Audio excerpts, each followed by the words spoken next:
What's up, peeps? Nick Battle, aka Dino's Corner. We got Steve and we got Ty. We got the SEC Connect on today, man. Jay's going to be coming on here in a bit, and I think Chris. Everybody knows Chris is always late. He's the last one.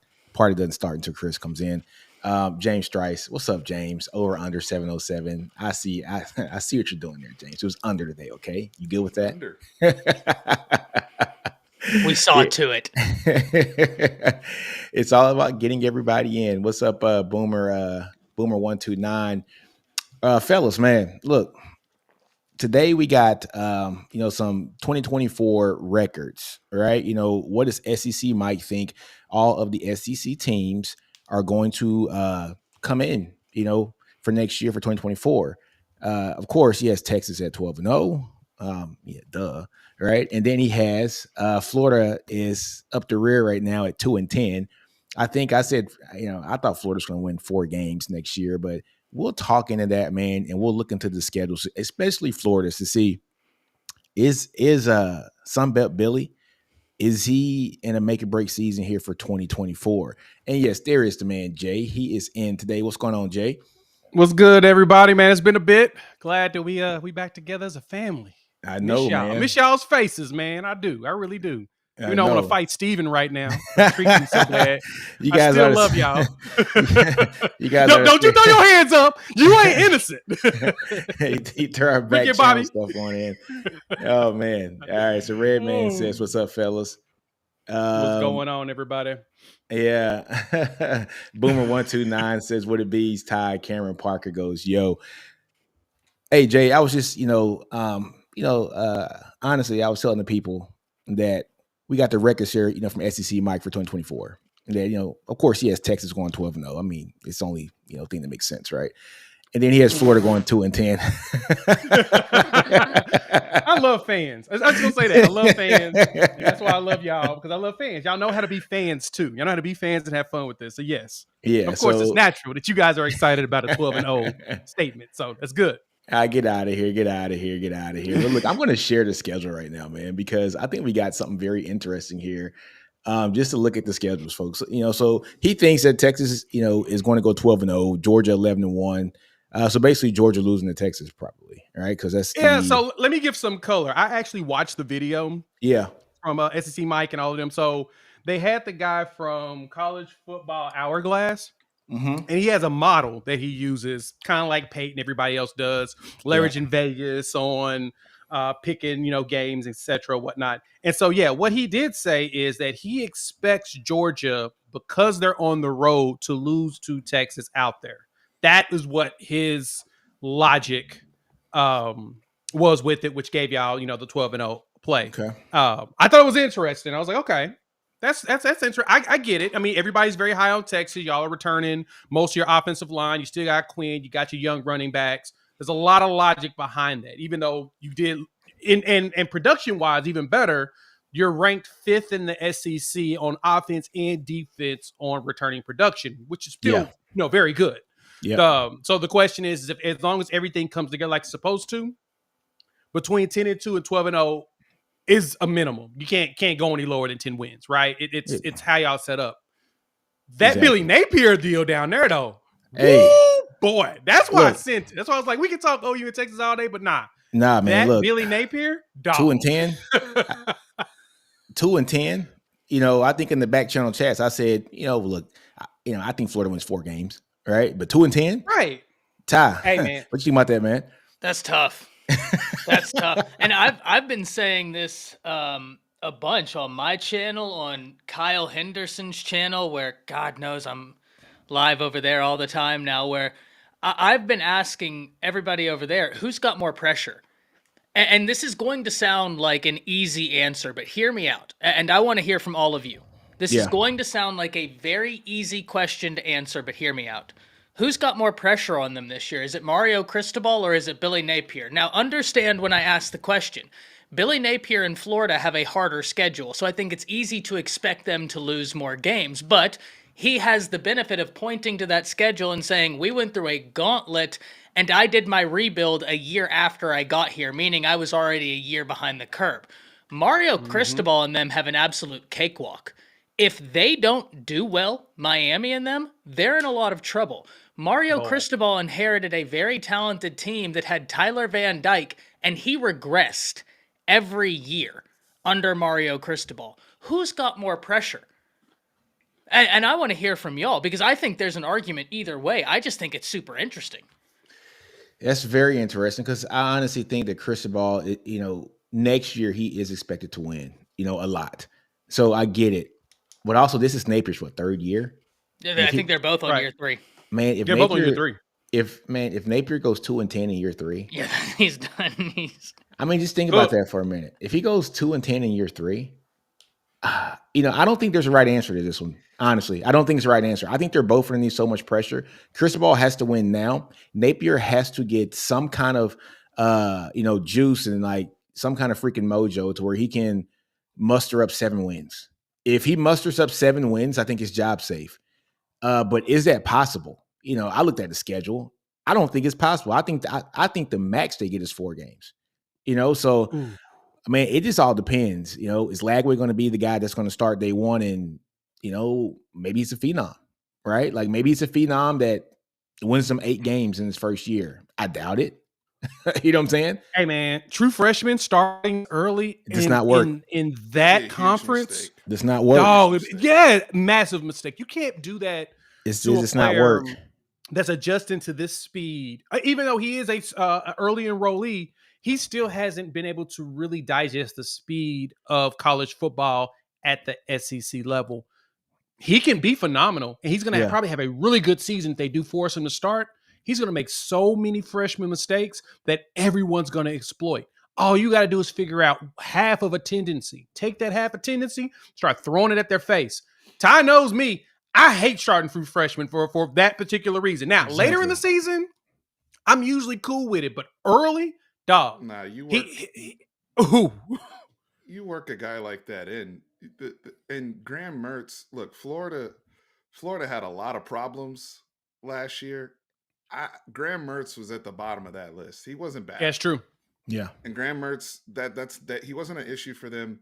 You start that guy and you ease in Lagway and don't screw up somebody's development because you're trying to save your job and justify it by, well, I was playing a true freshman quarterback. I think you kind of, Nico got to sit most of the last year at Tennessee. Jackson Arnold sat. They worked Nico in at the end of the year, and then Nico went off in the bowl game. Yeah, that's exactly. That's what that process should look like. And now they're very confident in Nico going into next year at Tennessee. Florida, no. I hate when coaches do that. They tie their whole livelihood to the freshmen. Charlie Strong did that with Shane Buechele. Sure did. Sure did. And we saw how that went. Yeah, right. That's another good example of it. But you don't want to start a true freshman. Like, even a good example to me is Drake May. Drake May was a redshirt freshman, and they played him at that point. He showed out. But they didn't make him go out there and force him to play a true freshman. Noah Fafita, redshirt freshman. Like, the freshman word isn't it. It's just the true first freshman. time. True freshman. True. The true word is what gets you at quarterback. Yeah. Bryce Young sat behind Mac Jones. Yeah, right. Exactly. Who was the last true freshman? Yeah, exactly. Mm-hmm. Who's the last true freshman that balled out? Was it Sunshine down there at Clemson? Oh, yeah. And he didn't even start the beginning of the season. Nah, so Trevor Lawrence was it. Yeah, man. He didn't come into game 3 or game 4? Somewhere like that?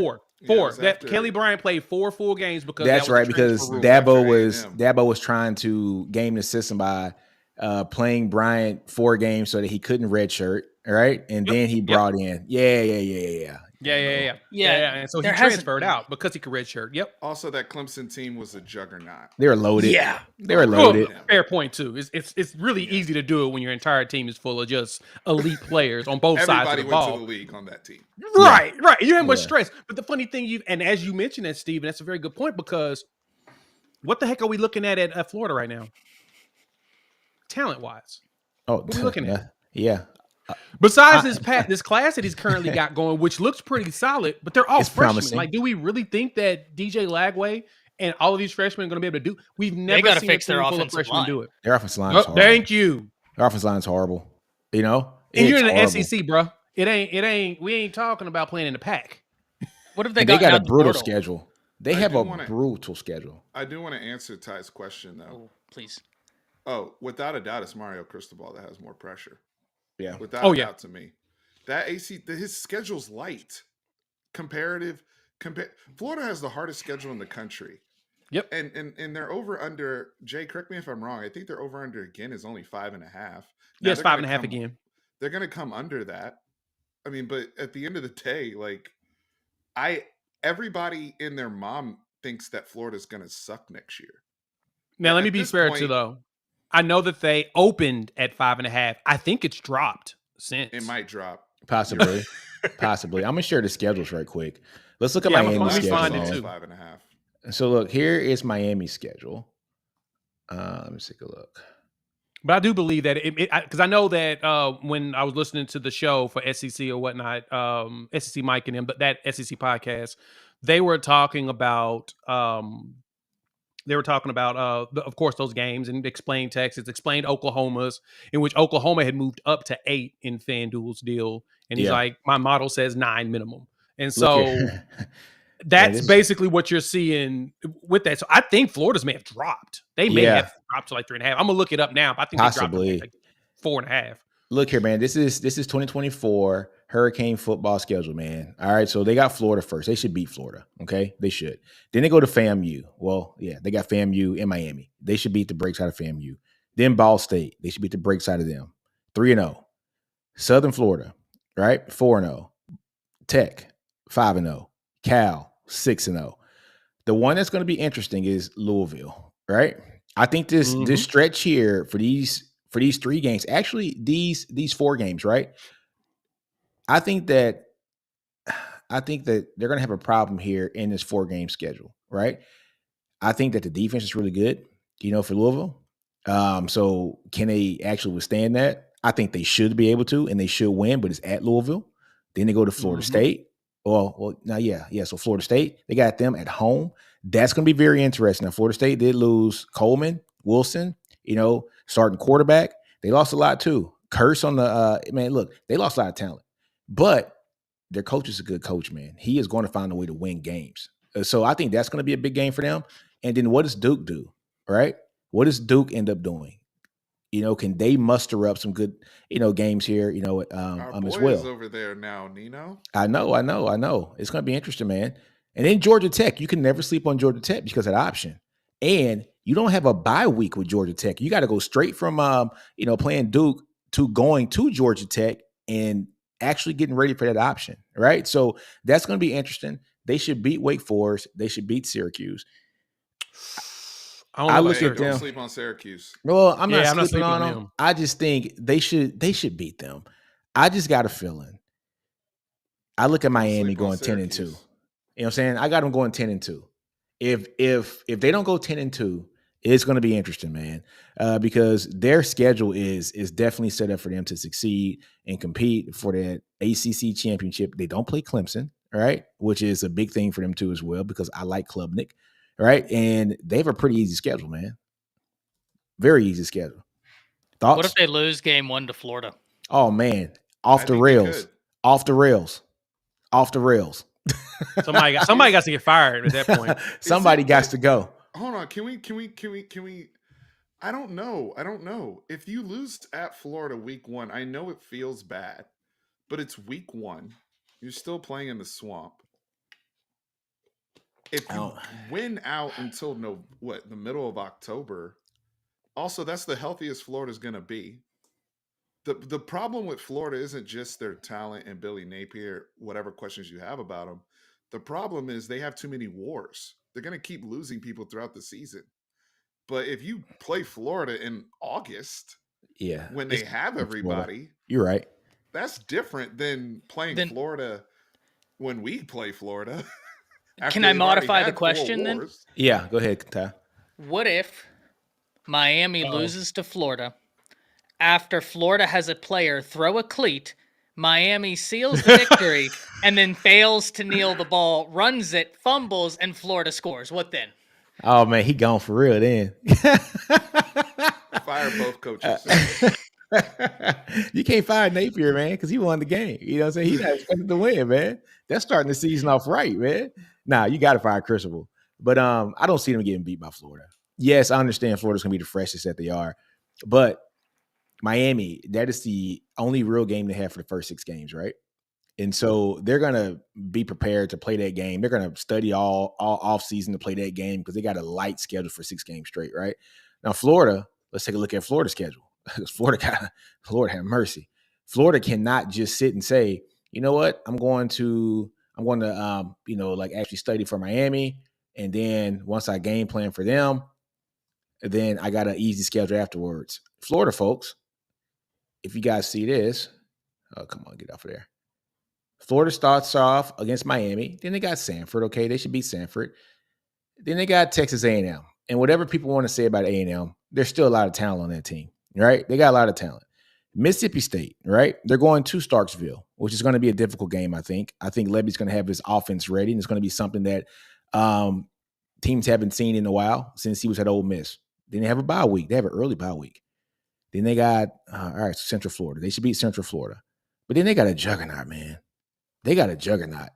Tennessee, Kentucky, another bye week. Georgia, Texas, LSU, Ole Miss, Florida State. Lord have mercy. And why the hell they put the SEC championship game there? Because it ain't happening. Look at that, man. That's a string of 1, 2, 3, 4, 5 ranked teams as of, week 1 in the country. Starting with the number 1 team in the country, number 4, 12, 6, and 15. Florida has a freaking juggernaut. That's a schedule that, look, man, I could see Napier just saying, you know what? Merch, you're playing. I'm going to have a lot of freshmen play on the skill positions. We're going to take our lumps right now because guess what? We ain't winning too many of these games. I think in the back of his mind, he knows that.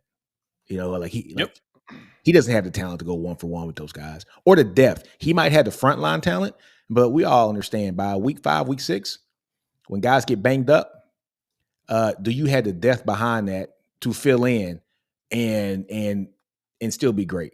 And I think the answer is no. Thoughts? Fair point. Billy Napier could also say, if I win, if by the grace of God I make a bowl game, so that would be 6 wins.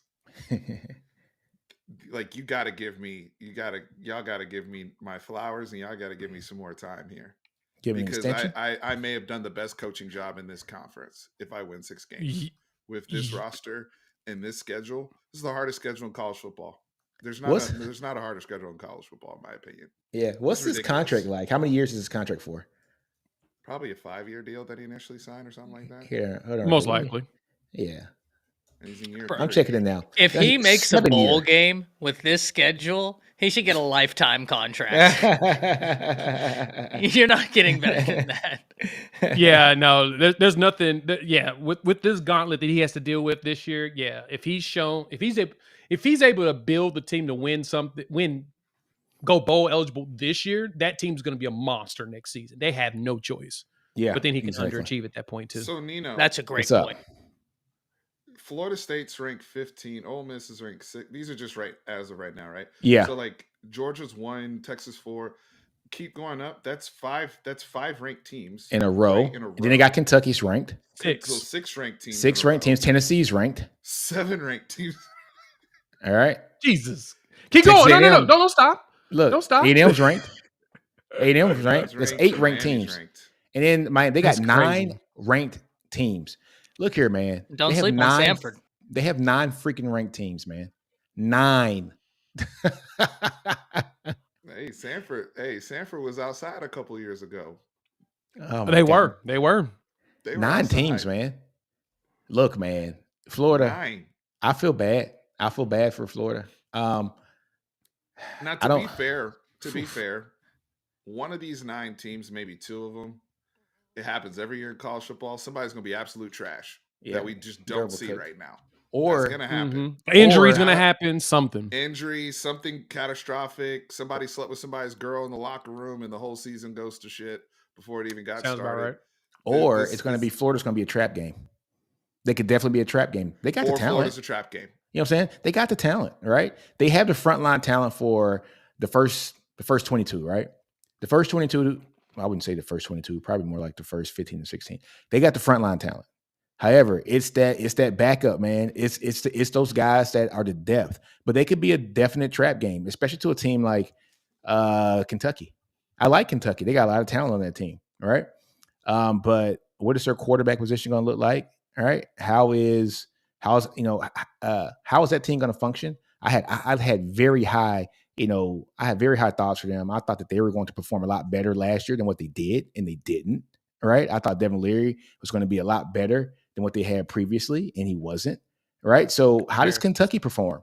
Because they don't have the depth either. They have great starters, great wide receiver core, really good defense. You already know Stoops is going to bring a good defense, but they don't have the depth either. They could be a trap game. They can definitely be a trap game. And look who came in with the trash. What's up, Chris? Wow. That's crazy. That's crazy, man. You know, man. Hey, trying man, to we be a miss dad, you. man, out here in these streets, man, and people making it hard on life. You know, that's fine. We miss you, man. That's all it was. We miss you. We're talking about Florida's schedule, man, and is Sunbet Billy in trouble next year? What are your thoughts, Chris? Hey, has Steven went yet? Because that's who I really wanted. That's what I came here for, to hear what Steven had to say. I didn't. Yeah, man. On. I've said my piece. Go yeah, ahead. we said our piece. Yeah, Steven cooked them. Steven cooked them already. I'll rewatch that half of it. Okay, so is this to start the season off for Florida right here with their schedule? Yes. Well, Yep. and if I could ask you a quick question, right? Who's got more pressure next year? Billy Napier or Mario Cristobal? Now, as I prefaced it for everybody here, it's opposite ends of the spectrum. Both teams haven't been very good, but Mario Cristobal has kind of underachieved where Napier has kind of been trying to do a rebuild. Mario Cristobal has a super easy schedule. Billy Napier has a gauntlet. So, who's got more pressure? It doesn't matter, but throw the schedules out, throw all of it out. The pressure has always been on Cristobal, in my opinion, especially if you go back and look at what happened, how they lost a couple of games last year on some bonehead decisions. So, I mean, the thing is that Napier, I would say this right here. If you want to say who has a higher expectation total or toll on them, it would be Cristobal.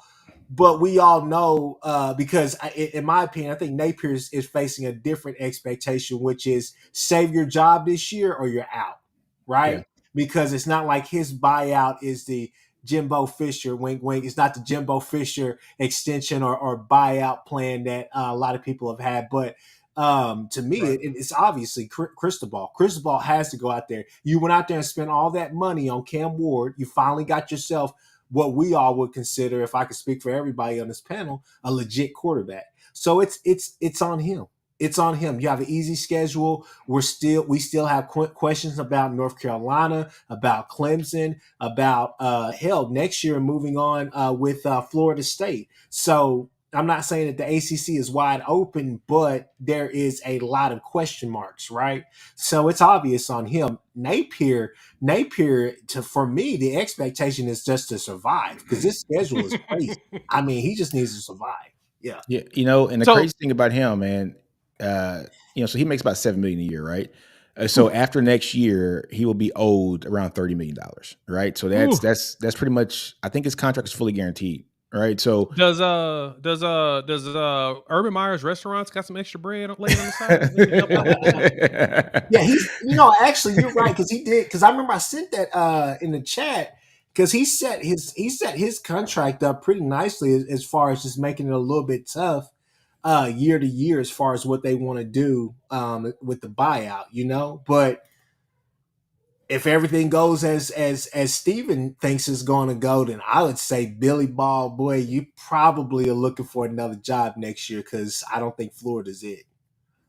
Yeah, so to answer your question, Ty, I'll chime in on mine. I honestly do believe that Cristobal has more pressure on his back. I mean, Steven, Nick, Chris, everybody made basically the same point of that Florida schedule is just ridiculous. And so he may get a little grace and mercy from some in regards to it, as long as he's competitive in all the games.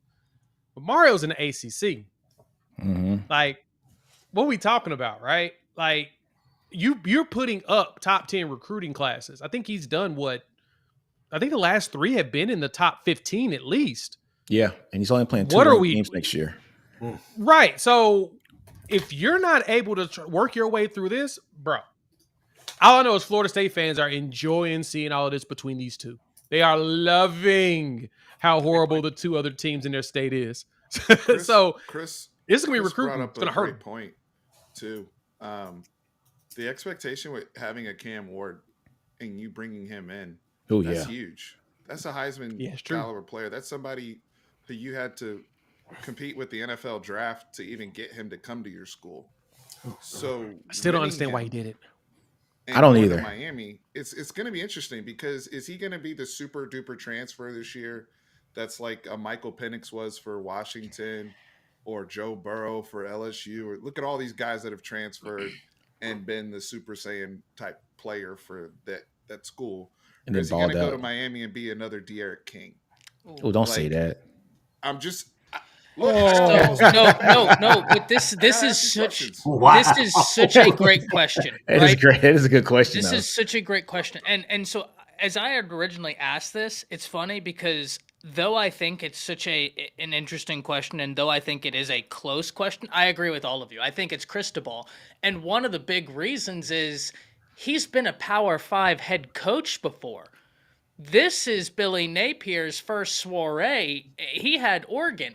And guys, kind of another question, when has Mario Cristobal ever elevated a quarterback?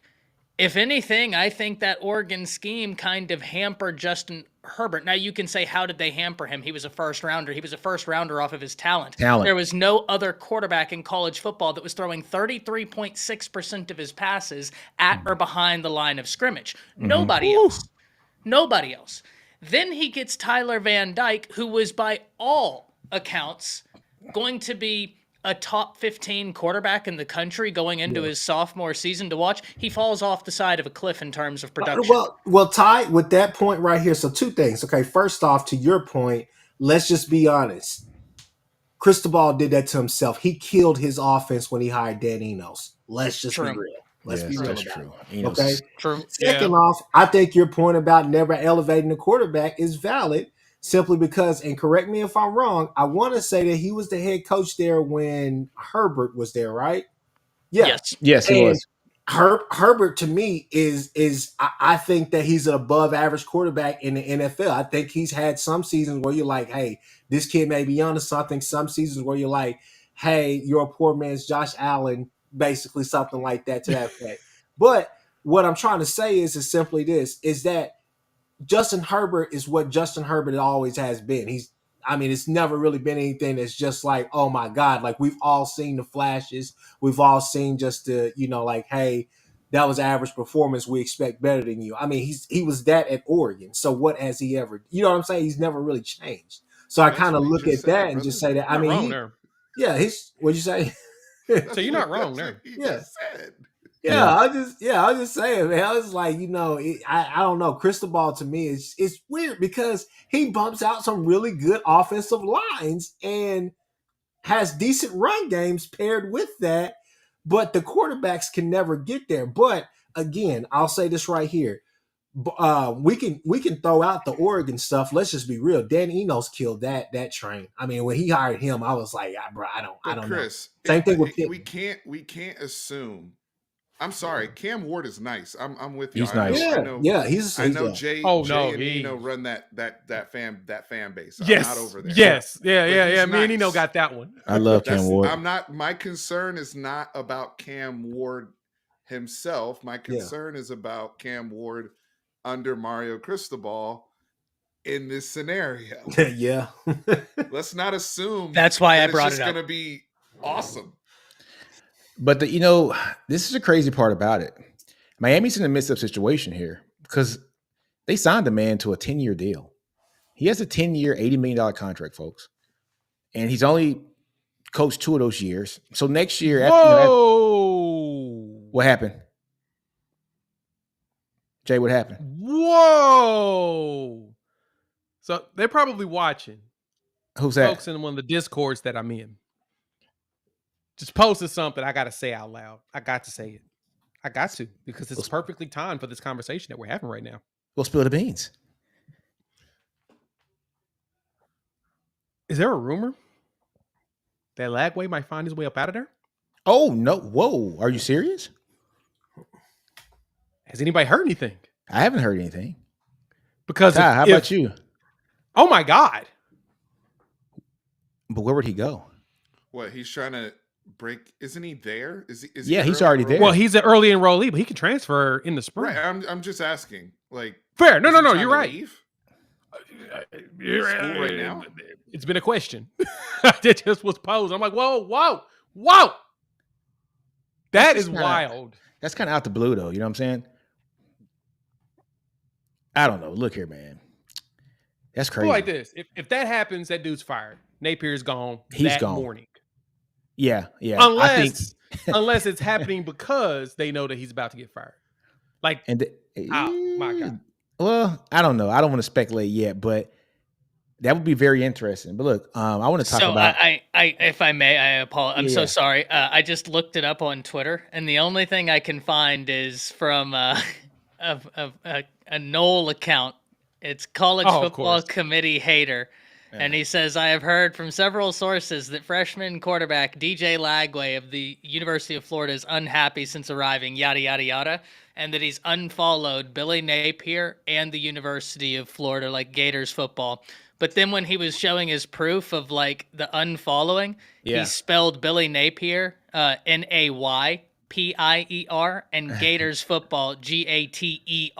So it's a troll job. I think this is one of those Twitter elite troll It's gotta drops. be because it's got to be. But I'm looking at this though. Message board genius always posts these funny message board stuff. There's a rumor last night that that DJ Lagway is going to bail due to NIL concerns, in which we already know that Florida's had him. Jesus We've Christ, synced it Florida? once. That's true. What are we That's doing, true. Florida? We've synced it once. So this is something I don't is normally Florida pay doing? attention to message boards like that. But that one, I can say is logical because we've synced it. Aren't they under investigation right now?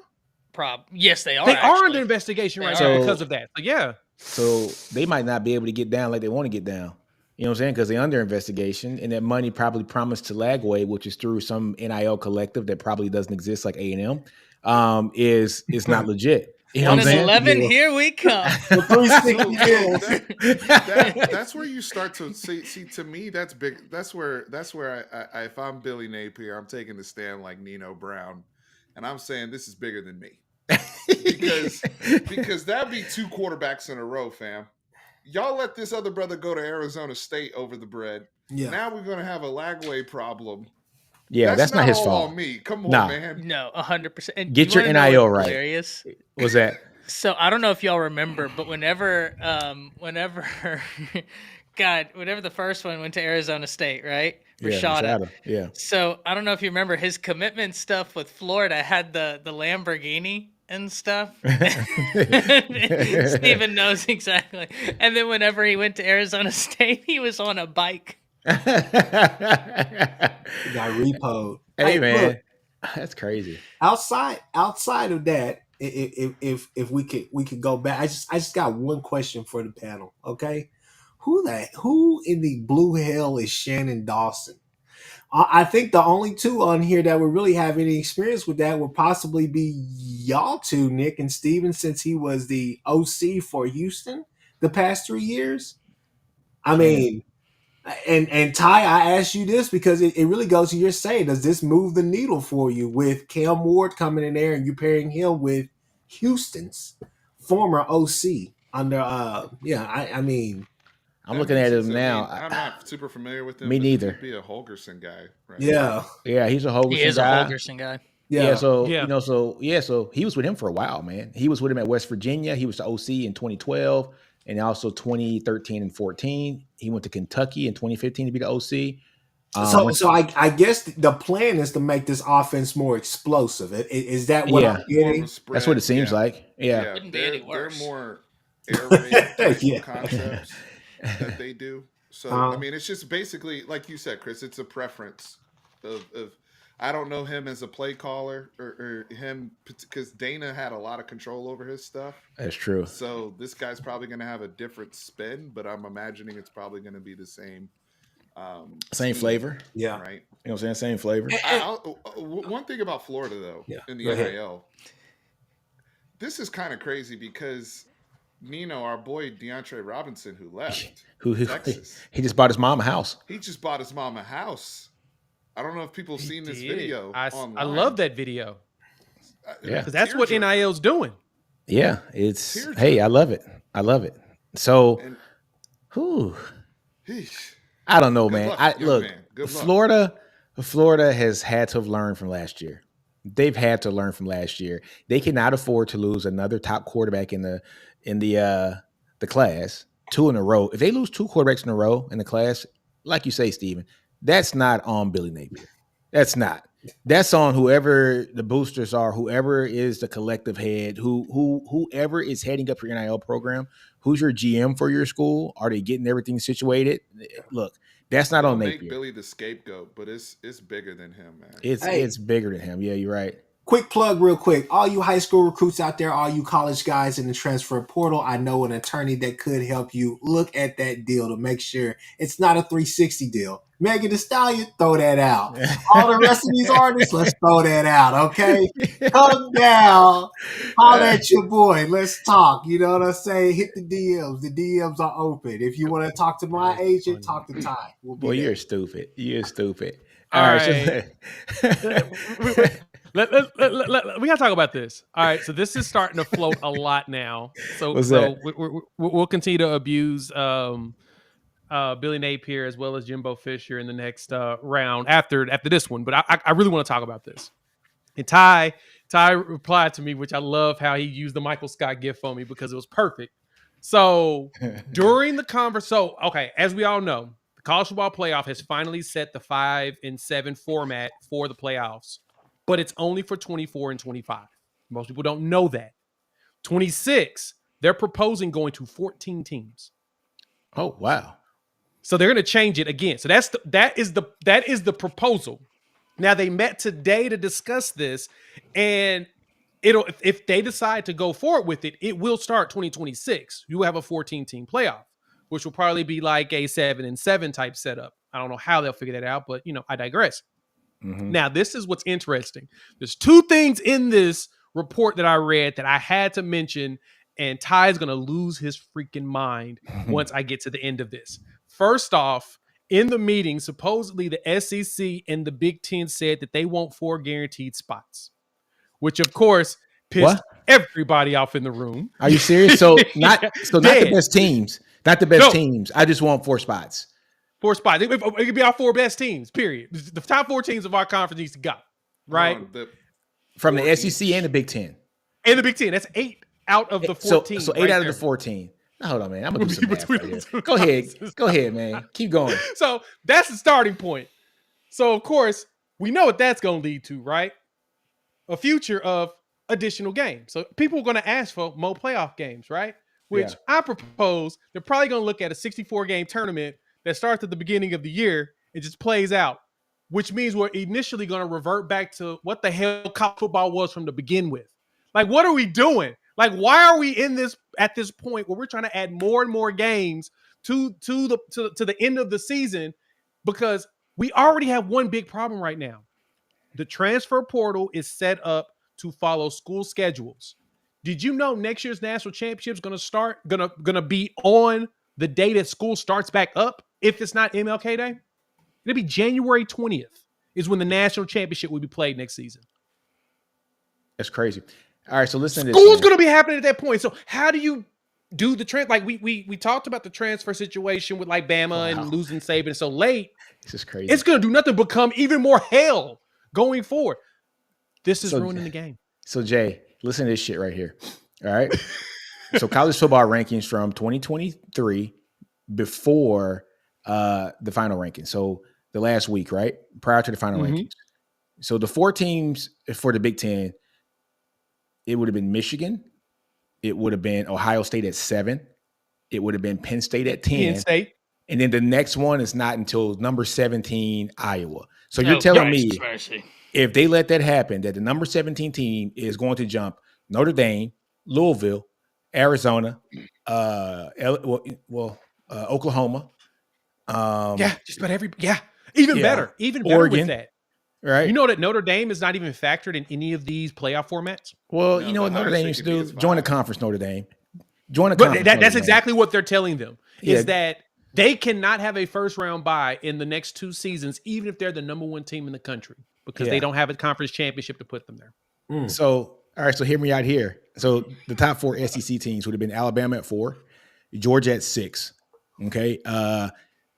Number 9 is Missouri, and then Ole Miss at 11. Oh, so that might have ended up working itself out anyways. Yeah, but that number 17, Iowa, really? Well, That's I why you don't hate want guaranteed. Yeah, Yeah. nothing needs to be guaranteed. It needs to be earned. Best teams. It needs to be the best teams by record, by rankings, not this give me 4 teams. See, this is where the SEC and the Big Ten, they're trying to dominate the college football playoffs, right? It's like, As a long-standing member of the SEC, I just feel it's disgusting that we would even do that. as a long-standing, shut up. That's how you feel, Chris? I have a take on this. Yeah. Nothing is going to change. Everything's going to keep going in this direction because nothing is stopping the money. Oh, no. Money. That's why they waited till just now to even negotiate and put forth the TV money, the TV contract for this upcoming season. I don't know. A lot of people don't know that. Joel Klatt was the one pointing that out, that they didn't even have an agreement in place when we were during the playoffs. They just now got that sorted it out, and it's billions and billions of dollars. So nothing will change until the money gets impacted. And it's going to require something to literally break in this sport. And I don't know what it's going to be first, because we've lost our ways. Yeah. In this sport. We really have. I mean, the transfer portal, the fact that we're in the college football playoff last year, and we're over here having conversations about, guys hitting the portal instead of staying with their teams, and teams like Alabama getting punished, teams like Michigan getting punished because coaches change, but they were in the scheduling of it is terrible. The fact that you have all of this, these playoff games, because the bowl games don't matter anymore, and these conferences are starting to realize that. So let's expand to keep people playing. Let's play more games. Something has to break in order for it to stop. Honestly, man, it's not going to stop. And here's the other thing. My last point. Jeff, what's his name? The Boston College coach, that Hafley, that went to take on the defensive coordinator position with the Green Bay Packers. Mm-hmm. College is going to start losing coaches if they don't fix this, because at some point it's becoming a burnout situation, and a lot of these coaches are starting now. Not everybody can go to the NFL. The NFL is only 32 teams. Let's be realistic. But you're starting to see guys go and take coordinator jobs and different things over being a Power 5 head coach, because they don't want to deal with this nonsense anymore. I'm not trying to re-recruit my roster, especially the lower level teams, because because like the teams like the Bamas, OUs, the Texas, these teams in the SEC, Georgia, Clemson, A&M, they're going to retain their players, right? I mean, 9 times out of 10, they're going to retain their players. They got the NIL, they're in place. If a player leaves, it's because he's not getting playing time, right? And he sees right on the raw.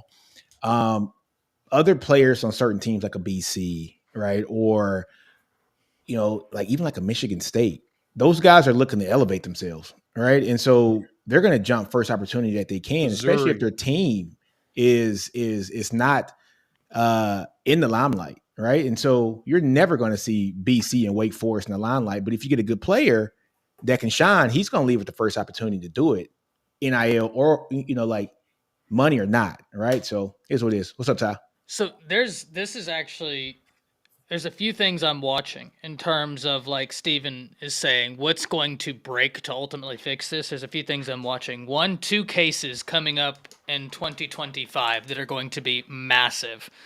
Johnson and House, both are dealing with pretty much analogous things in terms of trying to get back pay, right? Athletes trying to get back pay. And the reason why this is so interesting is because it was as recent as 2019 as courts were ruling that athletes couldn't be ruled as employees.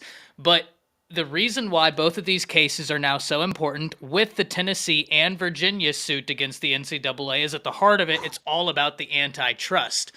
Guys, Dartmouth's basketball team, Got the union. that could be the straw, right? And I'm interested in hearing Chris's thoughts because it was just in 2019 that you had, I believe, the federal court out in California ruling that they couldn't be ruled as employees. And now, Chris, you're going to hate me. I forget the case that deals, it has nothing to do with the Alton? NCAA. Oh.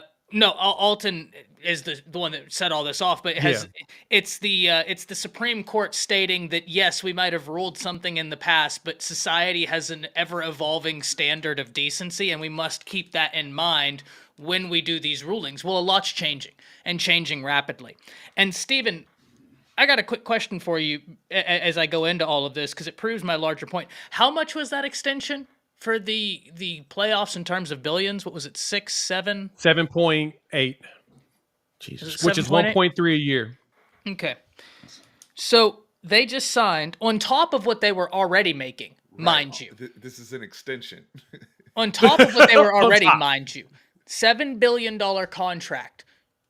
The NCAA, to get out of the Alston antitrust suit, they didn't start revenue sharing to answer the they asked for you, the fan, to solve their antitrust problems while they rake in billions. And nobody's touching it. Does that not piss anyone else off? That this is a problem that they themselves have created by their inaction and their lack of foresight. It makes me seethe. I'm so angry. I punched the air daily thinking about how just absurdly incompetent the NCAA has shown us that they are. Now, this new guy, Baker's trying to figure something out. Yeah. He's thinking about throwing something against the wall and see if it sticks in hopes. But their bigger problem right now is they're about to go through some lawsuits. These antitrust lawsuits are really it's going to cripple it. And to the point of, this is what I see. Once 2026 hit, the Big Ten and the SEC are becoming an AFC and an NFC type setup. They're going to bring in teams, 20 team leagues, and they're going to have their league, and then the NCAA is going to have everything else. That's kind of okay. So you're prophesizing.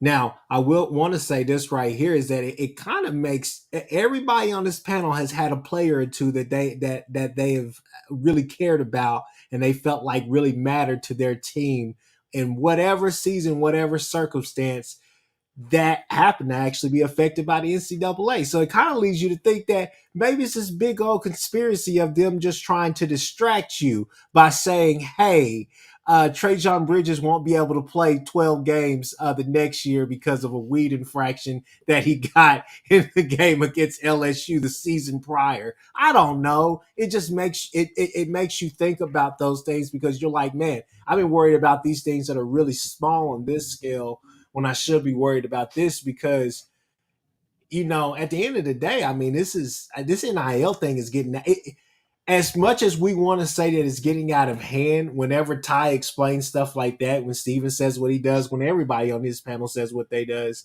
it kind of makes you feel like, damn, I think things where they're at right now are perfectly fine. Right. So it's just, it's just literally an ongoing circle because that's what we're doing.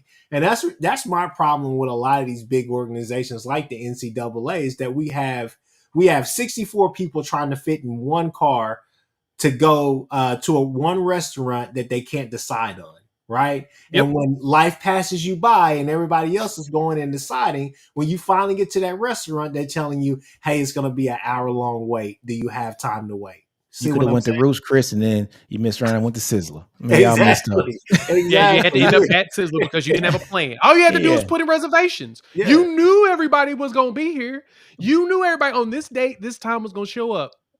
But the NCAA is so cheap, they're going to take them to Golden Corral. They're going to be like, hey, all y'all feed for a little bit of nothing. Hey, I want all the money. Loogies. Go ahead, Steven. First off, make sure y'all hit that like button and subscribe a whole bit. Support the channel. Support all our channels. Fun talking college football here in mid to late February. I you guys are talking about the NCAA, and I think back to Chip Kelly's suggestion for the future Yes. of collegiate sports, and I thought there was a lot of validity to it. Personally, it's my opinion, and I don't know. I see a world where I don't know. I feel like football should just branch off from the rest of the whatever all the other college sports are doing, because when you think about softball and volleyball and all these other sports, you know, Cal having to play at Maryland or Maryland versus UCLA, none of this stuff even makes sense anymore. That like this is all a byproduct of what football caused. And to be eliminating these local rivalries and these local relationships, it's silly. I think football, like I forgot who said. I think it was I, I think it was you, Jay, that brought up the AFC NFC model. I think Mhm. that's football's just gonna. I mean, you guys are trying your best not to be the NFL, and I get it, but you're some form of a different type of pro model. Embrace that and go off and break away and do your own thing. Revenue share within your school, so you're still funding, your women's sports and all the other sports, because Title IX is a big factor in all this. But I don't see how this is sustainable while everyone stays under this model, and we're forcing all the other sports Yeah, to acquiesce to to act the how these same. conferences are built. I don't But get it. Steven, this is I love that word. this is going to actually break apart. It has to, because like we said here plenty of times in this show, football is the only sport that doesn't have a minor league. The minor league for football is college football. That's it. Facts. The minor league for NFL is college football. I'll put it like this right here. The only thing that is keeping the floodgates from opening right now is that damn TV contract that the ACC signed. Oh, If they the got a huge one. ACC teams, if they were up for grabs right now, that would probably swing the pendulum and would move the needle, as Ty would say. That would do all sorts of things, because that would expedite basically what you were saying, Stephen. That would expedite that process. If you can legitimately go over there and pull Clemson out of there, Florida State, as the SEC, Florida Miami. State. If you can go in there and do that, and then the Big Ten can pick off their teams or whatnot, and then I forgot who made that point. I think it was a UJ about Notre Dame needing to be in the conference. Who That's made me, that point? Yeah. Yeah, They're both of us. but Yeah. yeah, either way, I think that would expedite a lot of stuff, because then with you taking the best teams out of those conferences, you basically are telling everybody else, hey, it's either put up or shut up. And then you would look at the Big 12 as well. The Big 12 would Yeah. have to be in there too, Hey, because they would poach those teams, because obviously, it would be North Carolina, Florida State, Clemson, and Miami, right? Those are the cream of the crop. The Syracuse's, and some of those other teams, Louisville's, teams like that. You kind of have to ask them, what do you guys want to do? Do you want to stay regional, or do you want to go to the Big 12 and try to play this schedule, or whatever the case may be? So, fact of the matter is, I think the ACC is the only thing that's keeping everything at bay right now. and their contract's up, what, in like 10 years, Chris? It's a Yeah. long contract. Yeah, They it's got a long contract. I mean, the buyouts are insane. They're not like OU in Texas, where it was like, okay, we'll just 60 wait million it team or out. so. Yeah. Yeah, we'll beat up the league. We'll wait it out. We'll do our thing. We'll do this. We'll go from there, and then we'll pay it, Do y'all towards the think end, that or the get a SEC? situation. Yeah. Do y'all think that the SEC and the Big Ten are going to wait that long to do what they ultimately want to do? I think they're going to do it in 3 years. Yeah.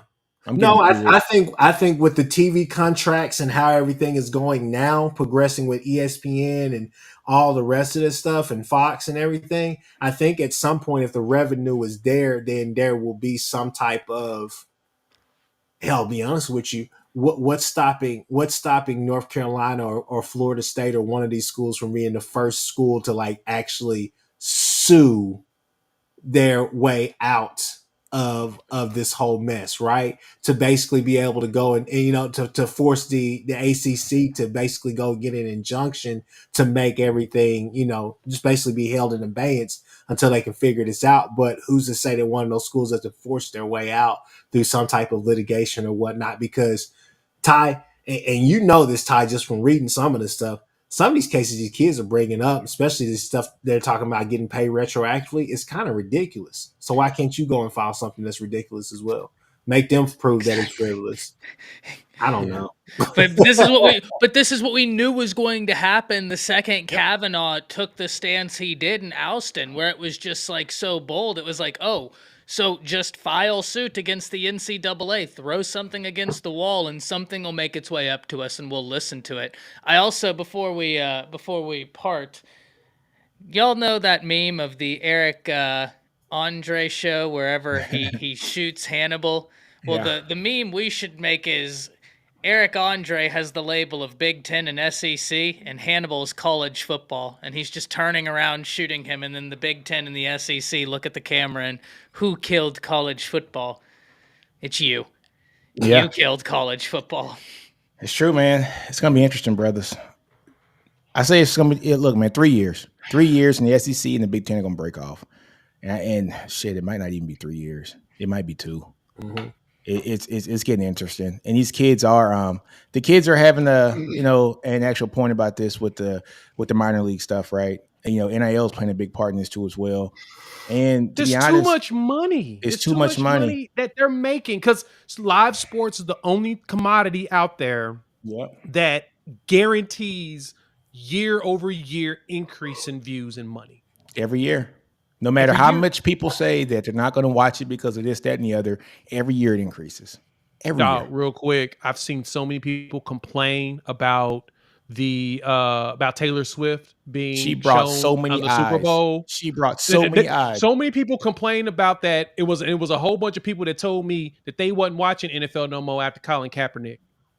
Yeah, like I don't understand. Like, which one did y'all stop watching, or are y'all still? Which one is it? It doesn't make any sense to me. Make up your mind. Yeah. Why'd you come back? Yeah. Hey, look, they came back 2 games into the next season when those Saturdays and Sundays got a little boring and their wife started getting on their damn nerves and they like, put on my team, please. That's all that was. There's so much money. There's so much money in this, man. It ain't going to stop. So, yeah, we just got to be prepared that it's going to be a major change. It is what it is. Bread took over. How we're consuming sports is changing too. Yeah, exactly. Exactly. I mean, these streaming models are having the same battles behind the scenes as well. I mean, we all see it as consumers, Yeah. Right now, commentators YouTube like TV us, analysts. Yeah. Now, that's true. For now, but I mean, you're hearing rumors about Disney, consolidating with all these other random companies, Fox Sports and streaming package or something. CBS. Yes, it's happening. It's happening. All right, folks, man, it's been an hour. I've got to head on out here today, but hey, folks, thanks for tuning in. Wipe your feet before you come in this house, man. Go like these videos. Like, comment, and subscribe. It helps us out a lot. Go to all 5 channels, like them. Also go to the SEC Connect channel. Like this, man. But other than that, man, we will see y'all, I guess, in a couple weeks, guys, because I'm going to be out of country for 2 weeks. I just found out that I got to be out of country for 2 weeks. I won't say what countries I'm going to, but I will be out of country for 2 weeks in some foreign land, so I won't be able to hop on. So, yeah, it's going to be very difficult for me not to talk sports for 2 weeks. I mean, you could do a stream, and the whole stream could just be a series of us guessing where the hell I'm at. Yeah, by you giving us a series of I'll be in the hotel room. I'll be in the hotel room. Be like, we might be able to do like a 15-minute break as like us 4 commingle and conference in and put our heads together. The only thing is like, I think 7:00 here is. No, that's too big of a hit. That's too big of a hit. That's too big of a hit. Yeah. We'll figure it out, man. Let's just say it'll be a whole different time zone. Top secret. Yeah, it ain't top secret, but it is what it is. Right, man. We'll holler at you guys. Y'all be good. Deuces.